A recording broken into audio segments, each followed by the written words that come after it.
So in recent memory, the Nigerian national basketball team have been one of the powerhouses when it comes to African basketball, boasting the likes of Alpha Rukuminu, Josh Okogie, Shimizu Metu, Ekpe Udo and Gabe Vincent among others. The D Tigers, wait, what does the D even stand for? The D Tigers. Delta State? Never mind. Anyways, the D Tigers have qualified for the last 3 Olympic tournaments, the last 2 FIBA World Cups, as well as winning the Afrobasket in 2015. Whilst Nigeria have been one of the best African teams, they haven't quite been able to match up with the likes of USA, Spain, France, etc. But maybe, just maybe, that's all about to change. In 2020, Mike Brown decided to tap into his African roots and took the role of head coach of the Nigerian national team. For the purposes of this video, we'll be calling him Babatunde Brown. Full disclaimer, I don't actually know if Babatunde Brown is Nigerian, but it works. An established, seasoned and respected coach in the NBA, Brown, upon his appointment, immediately began recruiting players into the national team. I know what you're thinking, is it Giannis Antetokounmpo? Is it Victor Oladipo? Unfortunately, it's not those players, as they already play for the national team. But little do many know, there's a lot of undercover Nigerians who are available for selection. The first player Babatunde Brown recruited was Nets guard Spencer Dinwiddie, followed by post-up powerhouse Jahlil Okafor. The Okafor kind of gives it away. And then next up was Denver guard Monte Morris. Now I know you're thinking, he's Nigerian, but hey, the more the merrier.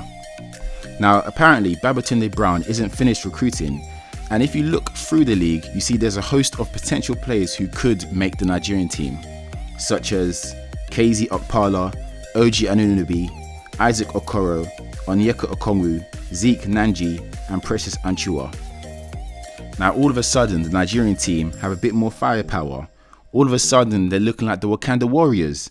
They're packing more firepower than the Nigerian army. But before we get ahead of ourselves, let's take a quick look at the opposition. We all know about Team USA, aka the Basketball Avengers. Even if they don't have the likes of LeBron, Curry or Durant playing, they can always take up players like Zion, Tatum, Booker, Jaylen Brown, among others, which will always make them the favourites for any competition. Next up we have Spain, a basketball powerhouse since Ricky Martin was popping. Most casual fans will only know the likes of Serge Ibaka, Marc Gasol and Pau Gasol. But Spain have for years been one of the best and quality international teams on the scene and boast many players in the EuroLeague. Another potential threat is Australia. The nation from down under are a tough and rugged bunch with veteran players, and they'll be backed up by Philly Young Guns, Ben Simmons and Matisse Thybulle, making them even more dangerous. Furthermore, you have the Argentinians and the French, who have been solid since forever, and another new threat is potentially the Canadians. Boasting a talent pool that is quickly growing, they now have the likes of RJ Barrett, Jamal Murray, Tristan Thompson, among others. They're certainly a sleeper team. So where does this leave Nigeria? Winners? Finalists? Semi-finalists? Well, what could potentially hold them back? Let's take a look. Despite how much stronger the Nigerian team could look, one of their biggest issues will be chemistry. Teams like USA, Spain and Argentina have been playing together for several years and in several tournaments. And despite the potential talent increase on the team, throwing together a group of players for the first time doesn't always have the best results. Secondly, FIBA experience can be another big issue. Most of these potential players only have experience playing an NBA brand of basketball. However, FIBA basketball is another beast. It's slower in pace, the court size is smaller, and the game is more methodical in its tactics, which it can be a big adjustment for many. Lastly, Mike Brown is easily the biggest coach the Nigerian team has ever had. A defense-first coach who's managed the likes of LeBron James, Kobe Bryant and Dwight Howard, Brown will instill a toughness and a defensive identity that will stop things like this happening. But in spite of Brown's defensive credentials, his offensive systems have been criticised and are considered a weak point of his coaching. Considering the tenacity and strength of the defense from teams such as Spain, Australia and Serbia among others, can Brown get Nigeria to score efficiently and effective enough to knock off the powerhouses? Only time will tell. All in all, there's plenty of optimism for Team Nigeria this summer.